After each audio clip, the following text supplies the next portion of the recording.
pemirsa Kota Malang yang Bu Heni sayangi dan banggakan. Bagaimana kabarnya kalian? Bu Heni harap kalian tetap sehat-sehat ya, dan tetap bersemangat belajar, ibadah di rumah bersama keluarga. Masih dalam masa-masa belajar di rumah ya, Bu Heni akan mendatangi kalian lewat video ya. Kita akan belajar bersama seperti biasa, seperti video-video sebelumnya. Jangan pernah patah semangat, keep positif ya, selalu bersemangat dalam belajar apapun keadaannya ya, tetap bersemangat ya, meraih cita-cita. Anak-anak, kita sekarang akan mempelajari bab baru ya, bab baru kita mempelajari tentang cahaya dan penglihatan. Oke, semangat ya belajar bersama Bu Heni.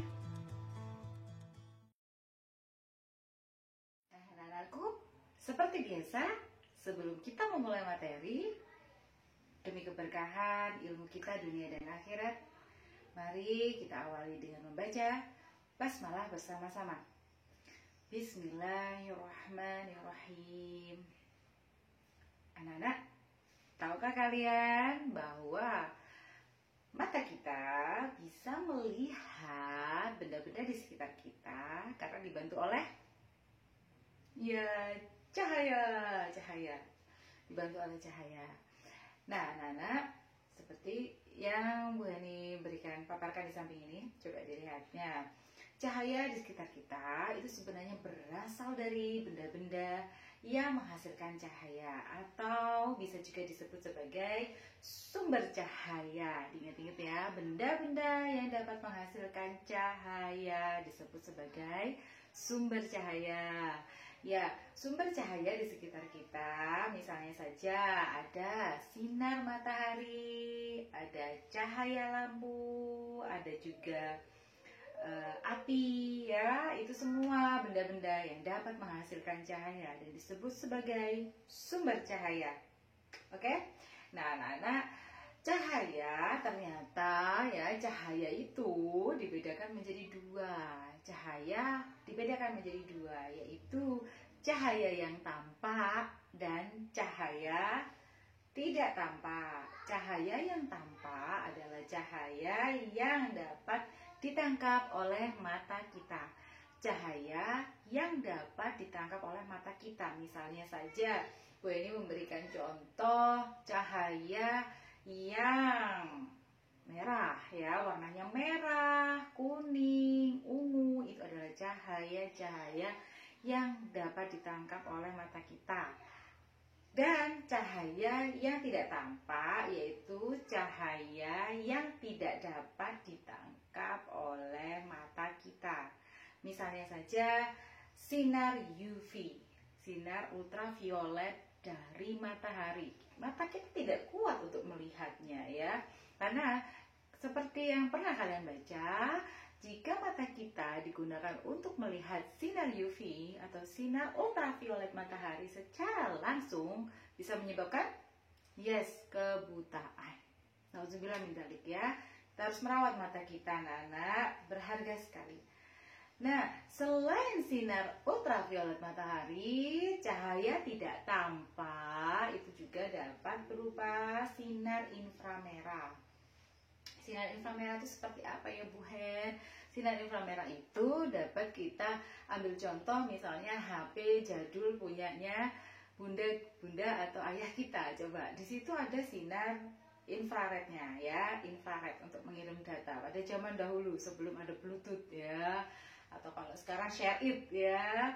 Nah, coba dicek, itu sinar infrared, tidak dapat ditangkap oleh mata ya. Kemudian cahaya yang tidak dapat ditangkap oleh mata selanjutnya, contohnya adalah sinar X atau X-ray ya. Misalnya saja teman kita atau kita sendiri, mungkin Bu Heni pernah ya merasakan tangan Bu Heni waktu itu patah, anak-anak ya. Kemudian Bu Heni pergi ke rumah sakit dan kemudian Bu Heni diputuskan untuk dicek lewat foto ronsen.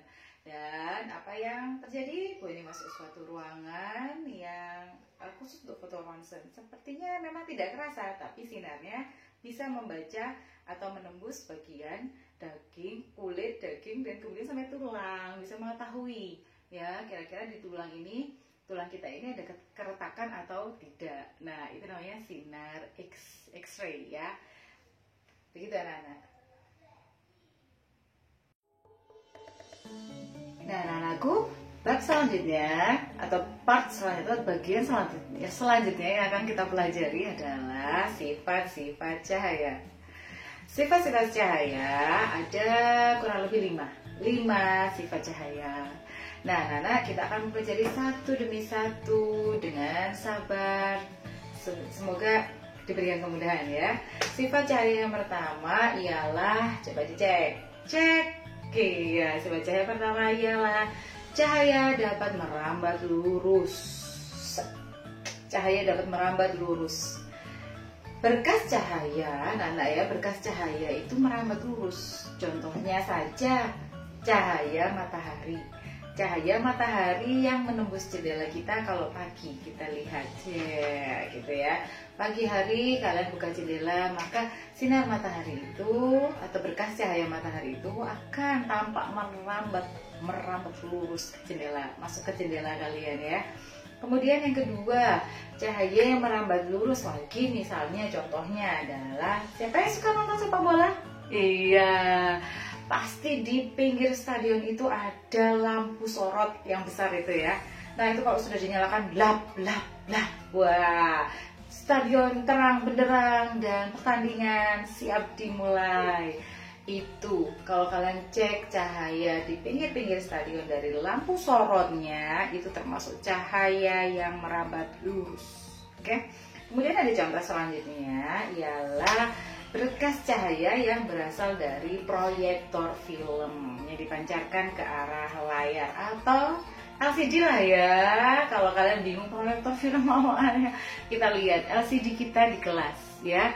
Itu kalau ibu atau bapak guru kita menyalakan LCD, tombol on off dinyalakan atau on dinyalakan, maka cahaya dari mesin LCD yang di atas itu ya, mesin LCD itu langsung merambat lurus pada layar. Sret. Nah, akhirnya bisa menimbulkan gambar ya, pantulan gambar. Cahaya merambat lurus. Dan ada juga kalau yang lebih mudah lagi adalah cahaya pada lampu senter. Oke, cahaya lampu senter. Coba kalau kalian tidak percaya, pinjam lampu senter punya ayah, dinyalakan, tes, nah, cahayanya akan merambat lurus. Oke, anak-anak, itu sifat cahaya yang pertama, yaitu apa tadi? Yes, cahaya merambat lurus. Nah, anak-anakku, sementara kita akan lanjut pada sifat cahaya yang kedua, yaitu cahaya menembus benda bening. Ya, anak-anak, di sifat cahaya yang kedua ini nanti kita akan dapat menemukan ada 2 jenis benda, ya, benda bening dan benda gelap. Yang dinamakan benda bening itu apakah? Yaitu benda yang dapat ditembus oleh cahaya. Benda yang dapat ditembus oleh cahaya itu contohnya apa ya, Bungen? Banyak sekali di sekitar kita, ya. Misalnya saja kalian memiliki akuarium yang dari gelas itu ya, dari kaca gitu ya, akuarium. Kemudian ada juga gelas kaca yang barusan disebutkan. Ada juga, nah ini salah satunya adalah contohnya kaca jendela. Itu juga termasuk salah satu contoh benda bening.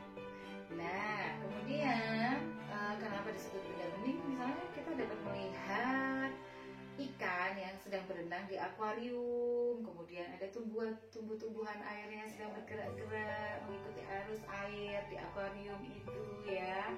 Karena akuarium termasuk ke dalam benda bening atau benda yang dapat ditembus oleh cahaya. Nah, yang satunya lawannya adalah benda gelap. Nah, apa yang disebut dengan benda gelap? Benda gelap adalah benda yang tidak dapat ditembus oleh cahaya. Jika benda gelap itu dikenai cahaya, dia tidak seperti benda bening. Kalau benda bening kan cahayanya diteruskan. Nah, kalau benda gelap, cahayanya akan tidak diteruskan, melainkan akan membentuk suatu bayangan. Nah, apa sih contoh-contoh benda gelap? Sekitar kita banyak sekali anak-anak.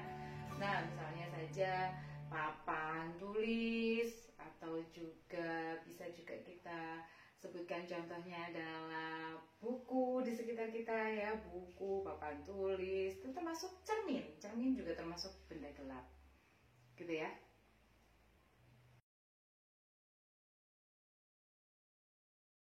Anak-anakku, sifat cahaya yang ketiga adalah cahaya dapat dipantulkan. Nah, anak-anak, cahaya dapat dipantulkan itu pada benda-benda yang permukaannya mengkilap. Seperti saja pada permukaan air, permukaan cermin, seperti itu. Jadi cahaya dapat dipantulkan. Anak-anak, pemantulan cahaya sendiri ya dibedakan menjadi dua jenis pemantulan cahaya. Ya, ada dua, yaitu yang pertama adalah pemantulan baur.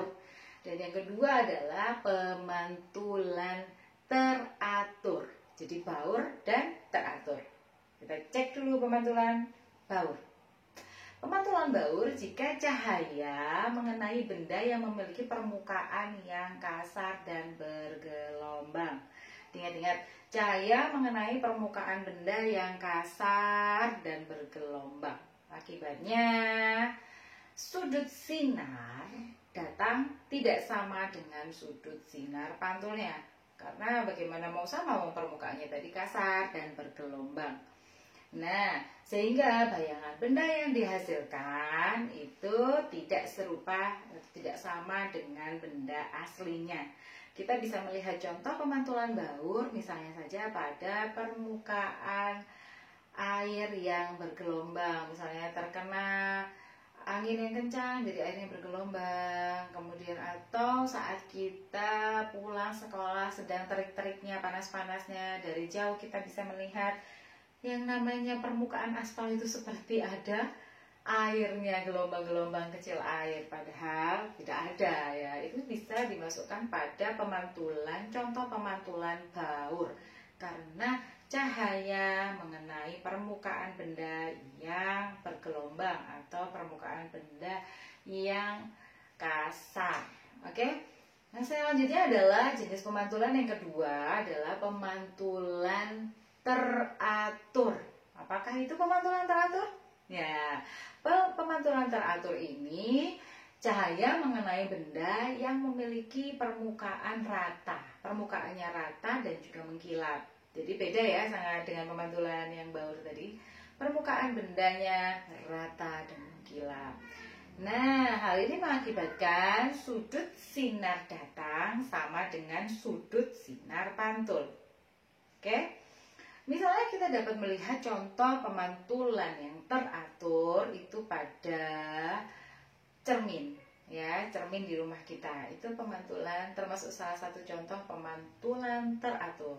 Atau pada permukaan air yang tenang. Tenang ya.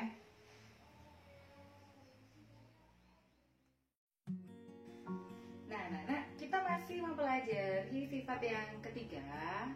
Sifat cahaya yang ketiga yaitu cahaya dapat dipantulkan.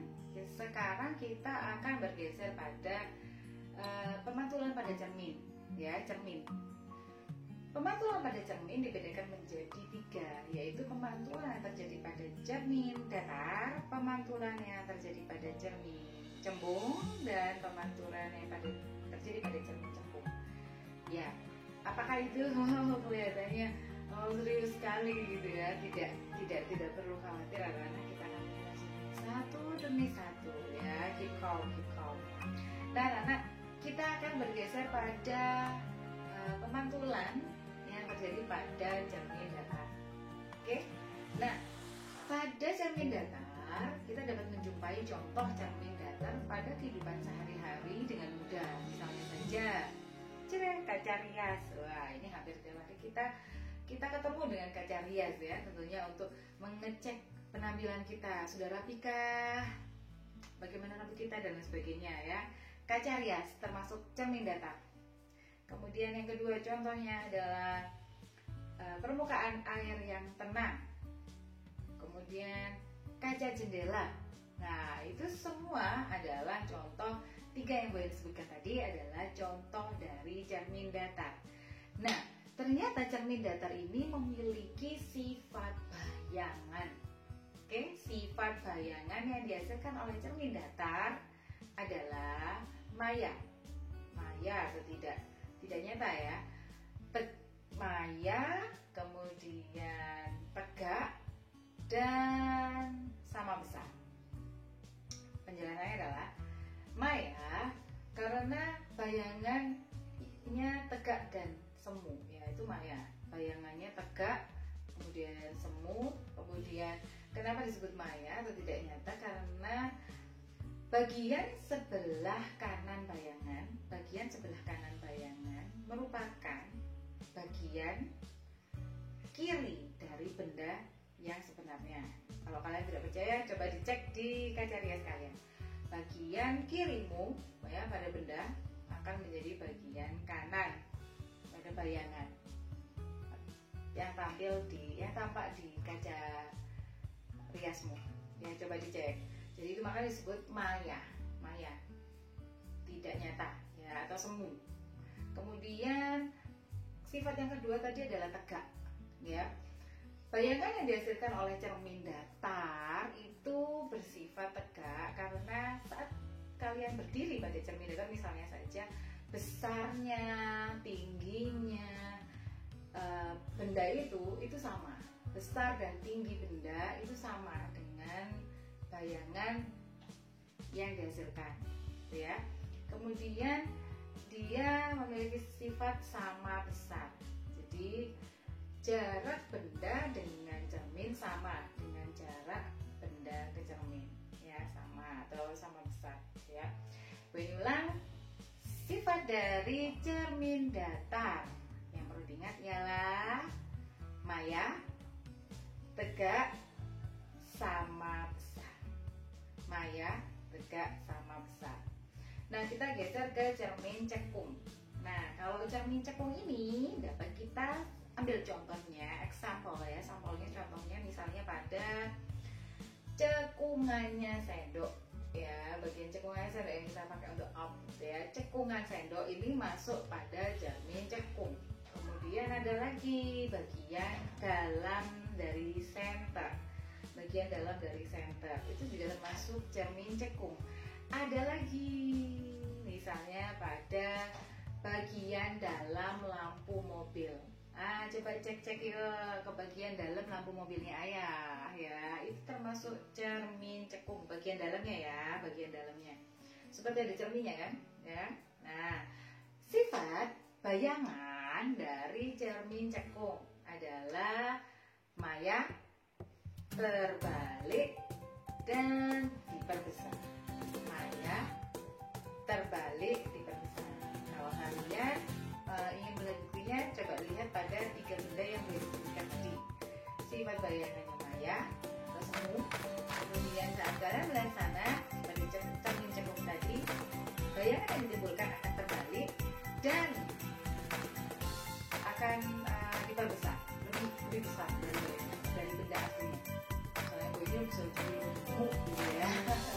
Nah, itu salah satu salah tiga ya sifat bayangan yang ditimbulkan oleh cermin cekung. Gue bilang sifat bayangan cermin cekung tadi ialah maya, terbalik, dan diperbesar. Oke, kita geser ke cermin cembung.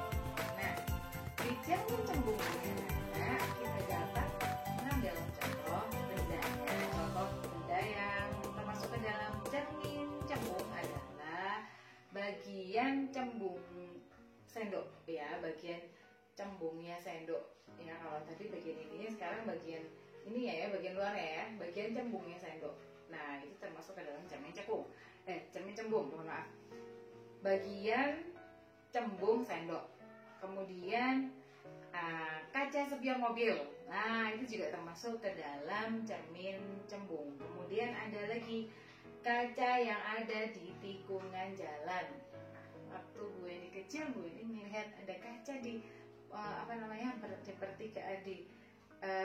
tikungan jalan, pas belokan jalan itu untuk apa ya situ? Ternyata kaca itu berguna untuk melihat arus lalu lintas yang berlawanan arah dari kita, mencegah terjadinya kecelakaan. Ya, itu termasuk dalam cermin cembung. Coba dicek di lingkungan sekitar kalian atau pas lewat di jalan ada kaca yang berdiri diletakkan di pojokan atau pas tikungan jalan. Ya, itu termasuk ke dalam cermin cembung. Dan sifat bayangan yang dihasilkan adalah maya, tegak, dan diperkecil. Maya, tegak, diperkecil. Karena kalau kalian melihat bayangan benda yang ada di kaca spion mobil, kaca spion sepeda motor, kenapa truk yang ada di belakang kita itu bayangannya bisa terekam masuk di kaca spion yang kecil itu? Karena itu tadi salah satu sifat bayangannya diperkecil. Ya, jadi benda-benda yang ada di belakang kita dapat terlihat bayangannya lewat kaca spion itu tadi, ya. Atau di yang Bu Eni tadi cerita di kaca yang ada di tikungan jalan. Nah, itu juga sifat bayangannya diperkecil, ya. Bu Eni ulang, sifat bayangan dari cermin cembung adalah maya, tegak, diperkecil.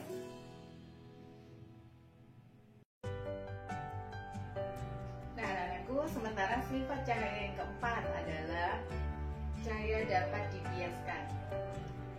Anak-anak, pembiasan cahaya itu terjadi jika cahaya merambat melalui dua medium yang berbeda, ya, yang berbeda kerapatannya. Akan terjadi pembiasan cahaya atau bisa juga disebut pembelokan cahaya, bisa disebut juga dengan refraksi. Ya, misalnya saja kita dapat mengambil contoh saat kita berdiri di pinggir kolam, ya, misalnya kolam berenang, ya, kolam renang.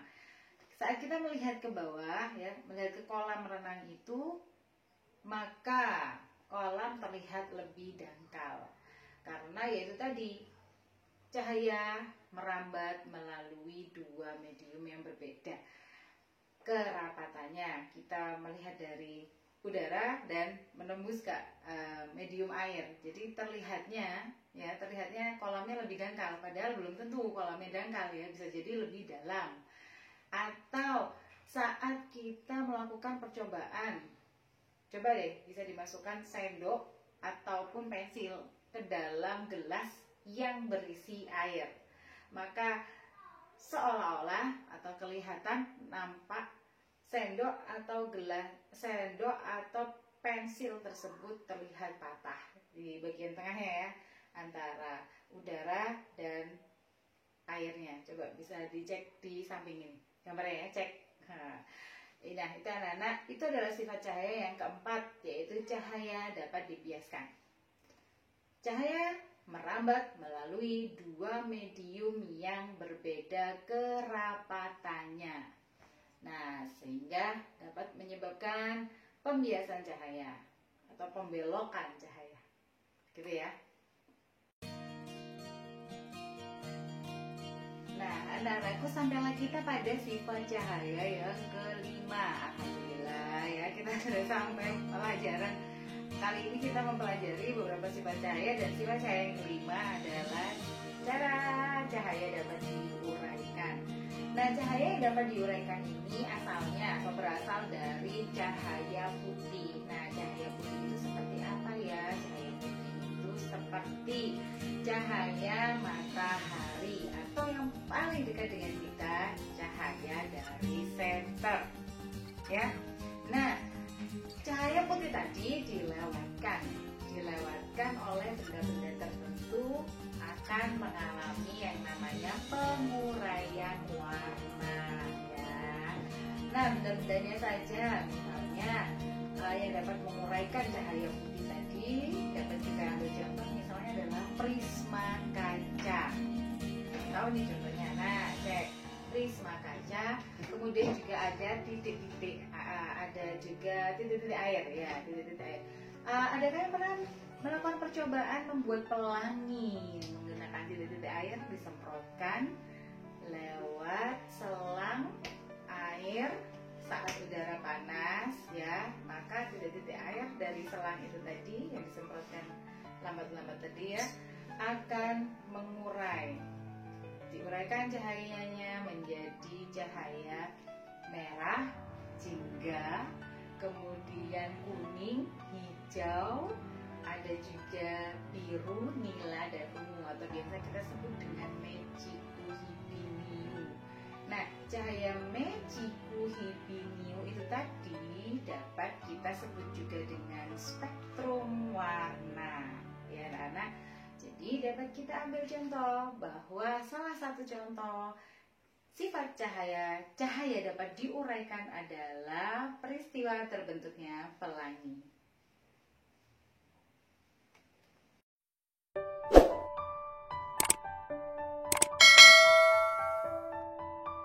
Dan aku alhamdulillah pada kesempatan kali ini kita telah berhasil mempelajari bersama salah satu adalah 5 sifat cahaya.